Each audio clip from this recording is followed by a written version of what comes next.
सी language की programming सीखने की सीरीज में आज हमारा सबसे पहला प्रोग्राम है हेलो वर्ल्ड प्रिंट करना। आज हम लोग सीखेंगे कि कैसे हम लोग स्क्रीन पर हेलो वर्ल्ड प्रिंट करा सकते हैं और ये सी प्रोग्रामिंग का सबसे बेसिक प्रोग्राम है। हेलो वर्ल्ड को प्रिंट करने से पहले हम लोग कुछ सी प्रोग्रामिंग के कुछ बेसिक्स को देखेंगे और देखेंगे हमारा प्रोग्राम कहाँ से स्टार्ट और कैसे एंड होता है, और हम लोग सी प्रोग्रामिंग के कुछ फंक्शंस को पढ़ेंगे और हम लोग देखेंगे फंक्शन का यूज प्रोग्राम में कहाँ और कैसे किया जाता है। सबसे पहले आता है a program written in 1 and 0 called a machine language. हमारा जो कंप्यूटर है वो सिर्फ एक ही भाषा समझ सकता है और वो है 1 and 0 की भाषा।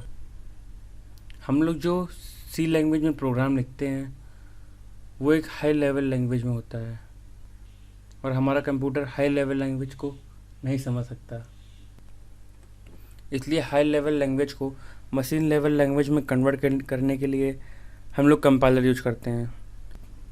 कंपाइलर का यूज एक ट्रांसलेटर की तरह होता है जो हाई लेवल लैंग्वेज को मशीन लैंग्वेज में कन्वर्ट करता है ताकि कंप्यूटर हमारा प्रोग्राम समझ जाए, क्योंकि कंप्यूटर हमारा हाई लेवल लैंग्वेज नहीं समझ सकता, वो सिर्फ 1 and 0 की भाषा समझता है। Different compiler are made for different high level languages. हमारे जो अलग अलग प्रोग्रामिंग लैंग्वेजेस हैं उन सब के अपने अपने ट्रांसलेटर, अपने अपने कंपाइलर अलग होते हैं, क्योंकि उन कंपाइलर में कुछ ऐसे फंक्शन होते हैं, कुछ ऐसी हेडर फाइल्स होती हैं जिनका काम अलग अलग होता है, और हेडर फाइल्स में कुछ ऐसे प्री डिफाइंड फंक्शन होते हैं जिनका अपना काम अलग अलग होता है। उन फंक्शन को ना तो चेंज किया जा सकता है ना उनको कन्वर्ट किया जाता है। The header files are included at the beginning of the program in C programming.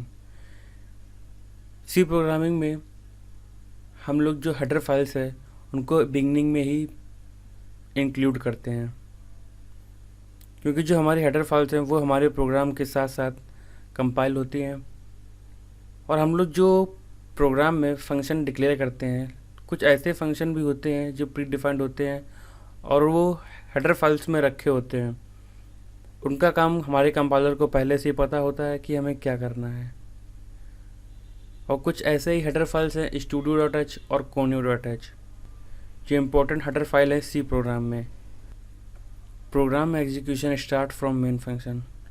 हमारा जो प्रोग्राम है वो मेन फंक्शन के बाद लिखा जाता है। हम लोगों को सबसे पहले मेन फंक्शन डिक्लेयर करना होता है और उसके बाद कर्ली ब्रेसेस के अंदर हम लोग अपना प्रोग्राम लिखते हैं जो कि उस फंक्शन का स्कोप कहलाता है। List of inbuilt C function in studio.h।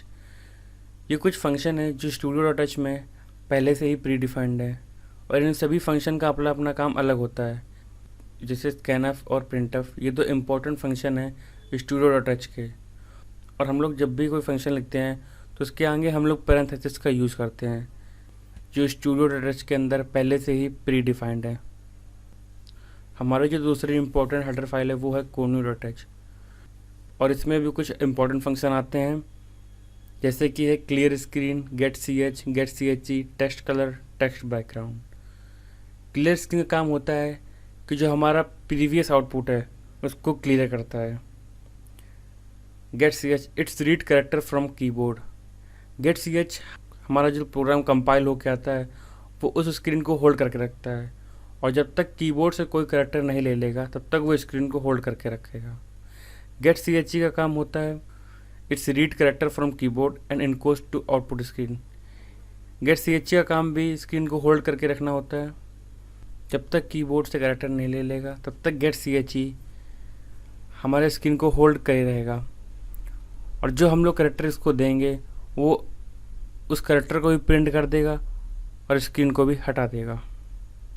ये हमारे कुछ सी प्रोग्रामिंग में मोस्ट इम्पॉर्टेंट सिंबल्स हैं जो हम लोग जिनका यूज हम लोग अपने प्रोग्राम में करते हैं। Colon, semicolon, parenthesis, square brackets, curly braces, hash, comma, angle brackets.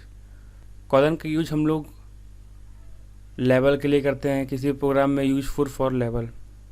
Semicolon, जब भी कोई हम लोग अपनी प्रोग्रामिंग में कोई लाइन लिखते हैं और वो लाइन जहाँ पे एंड होती है वहाँ पे हम लोग सेमीकोलन का यूज करते हैं।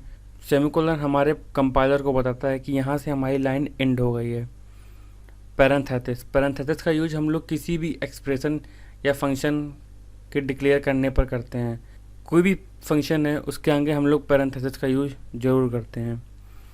स्क्वायर ब्रैकेट्स का यूज हम लोग एरे के डिक्लेरेशन के करते हैं। करली ब्रेसेस, हमारे फंक्शन के बाद जो हम लोग प्रोग्राम लिखते हैं वो करली ब्रेसेस के अंदर आता है और वही उस फंक्शन का स्कोप कहलाता है। हैश का यूज़ हम लोग जब किसी भी हेडर फाइल को यूज़ करते हैं उसके पहले हम लोग हैश का यूज़ करते हैं। हमारे जो वेरिएबल डिक्लेयर होते हैं उनको सेपरेट करने के लिए हम लोग कॉमा का यूज़ करते हैं। एंगल ब्रैकेट्स का यूज़ हम लोग हेडर फाइल को लिखने में करते हैं। हमारे जो एंगल ब्रैकेट्स है उसके अंदर हम लोग हेडर फाइल को डिक्लेयर करते हैं कि कौन सी हेडर फाइल का यूज़ हमें करना है। तो आइए हम अपना स्टार्ट करते हैं सी का सबसे पहला प्रोग्राम हेलो वर्ल्ड प्रिंट करना। इंक्लूड studio.h, यहाँ पर सबसे पहली लाइन में डिक्लेयर किया गया है इंक्लूड studio.h, जो कि एक हेडर फाइल है। एक दूसरी मोस्ट इम्पोर्टेंट हेडर फाइल है वो है #include conio.h।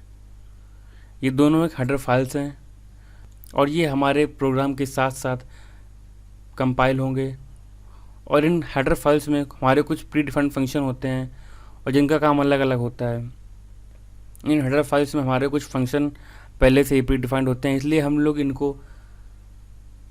लोगों को प्रोग्राम में ये डिक्लेयर करना पड़ता है। इंट मेन, ये हमारा मेन फंक्शन है। मेन फंक्शन कंपाइलर को बताता है कि यहाँ से हमारा प्रोग्राम स्टार्ट हुआ है और मेन फंक्शन के बाद हम लोग करली ब्रेसेस का यूज करते हैं जो कि मेन फंक्शन के स्कोप को बताता है कि मेन फंक्शन के बाद प्रोग्राम कहाँ से कहाँ तक लिखा गया है। प्रिंटफ हेलो वर्ल्ड, प्रिंटफ एक प्री डिफाइंड फंक्शन है जिसको हम लोग पहले से ही studio.h में डिक्लेयर किया हुआ है। ये प्रिंटफ studio.h में रखा हुआ है और इसको अपना काम पता है कि इसको क्या करना है। प्रिंटफ के अंदर लिखा गया कोई भी word as it is print हो जाता है। जैसे यहाँ पर हम लोगों ने लिखा है प्रिंटफ हेलो वर्ड और ये हेलो वर्ड को प्रिंट कर देगा। और प्रिंटफ के बाद हम लोगों ने यूज किया है सेमीकोलन का। यहाँ पर सेमीकोलन का यूज़ है कि ये कंपाइलर को बताएगा कि यहाँ से हमारी लाइन ख़त्म हो गई है। सेमीकोलन की यूज हम लोग किसी भी लाइन का एंड करने पर करते हैं। एक फंक्शन है getch का फंक्शन मैंने आपको पहले बताया था। getch स्क्रीन को होल्ड करने काम आता है। जब भी हम लोग अपना कोई प्रोग्राम रन या कंपाइल कराते हैं उसके बाद जो आउटपुट आता है उस आउटपुट को होल्ड करने के लिए getch का यूज करते हैं और जब तक कीबोर्ड से कोई ये इनपुट नहीं ले लेगा तब तक ये स्क्रीन को होल्ड करके रखेगा। और ये भी एक प्री डिफाइंड फंक्शन है जो conio.h हेडर फाइल में पहले से ही डिक्लेयर्ड है। तो ये था आज हमारा सबसे पहला प्रोग्राम कि कैसे हम लोग हेलो वर्ल्ड को प्रिंट करते हैं।